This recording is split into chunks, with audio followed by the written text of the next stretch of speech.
for 2 seconds, just putting the SIM card in and removing it. I'm telling you, within 2 hours, there was a lady who had come there. She came pretending to scout.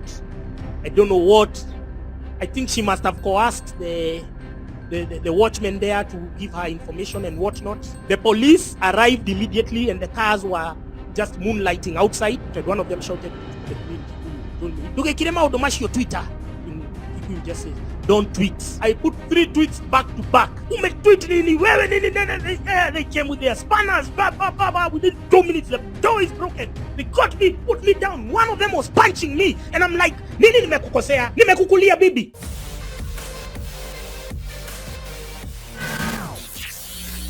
I did a tweet, one of the tweets that went viral.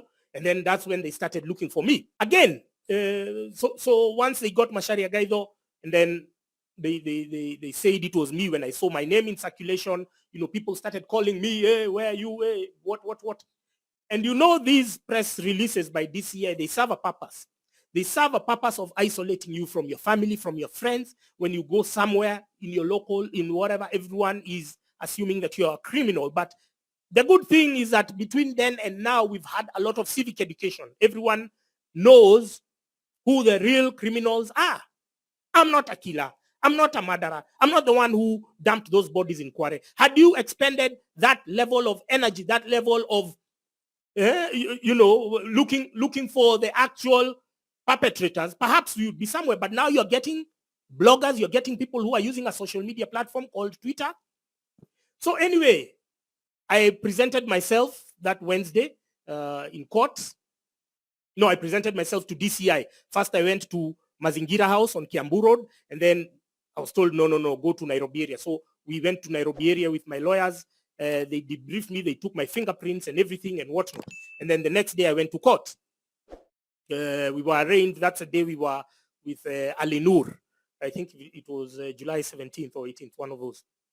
And so July was one of my worst months because 5 days later, then my mom passed away. She passed away on July 23rd. Yeah, so it became, now that moved from that, started handling my mom's funeral preparation, which was happening. The burial took place on August 1st. And then I had a hearing. I had a hearing on August 7th. Had a hearing for that case, the first mention, on August 7th. So I went for the mention. We were discussing, was pre-trial, I think. That was August 7th, and it was just a day before Nane Nane. I went for my mention, and then I walked out. And then I remember I was with my lawyer. I told my lawyer, those look like fucking cops waiting to arrest me. And then I think she was a bit confused. She did not understand how the game is. But I was telling her, like, those are fucking cops. They are waiting for me. I can tell a cop. I know how fucking cops looks like. I know their posture. I know you. If you come sit next to me, I'll know you are a fucking cop. I don't like sitting next to rats. So, and because of her, then I walked out. Otherwise, I would never have walked out, or I would have done something. I don't know what I would have done. But by the time I was walking out, they're on me like white on rice.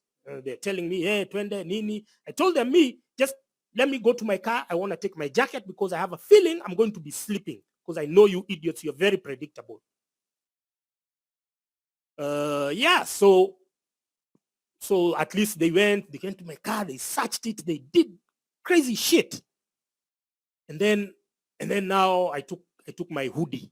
And then now that was August 7th, maybe around midday. And then now we drove to Thika. So we drove to Thika to my parents' house. Don't forget, my mom has been laid. Even the flowers were still fresh. This is how heartless. They think we are hostile to them. They think we are contemptuous to them. But if you have an experience with police, you never like them. You never love them. You never trust them. I don't know what I'd do if I had an incident. And I know I wouldn't go to the police because they just having an experience with them, drove there, and then we left my parents' house.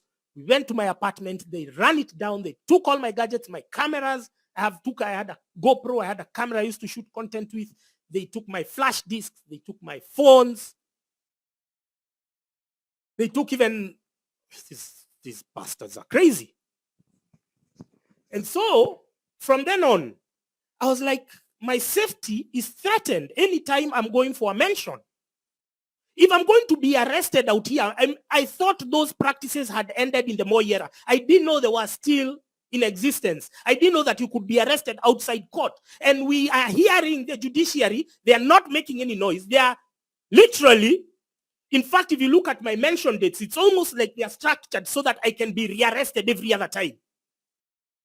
So there seems to be this camaraderie between the ODPP and the judiciary and the police, so that we who are threatened, we who are targeted for speaking the truth, we can always be rearrested. And I was like, no.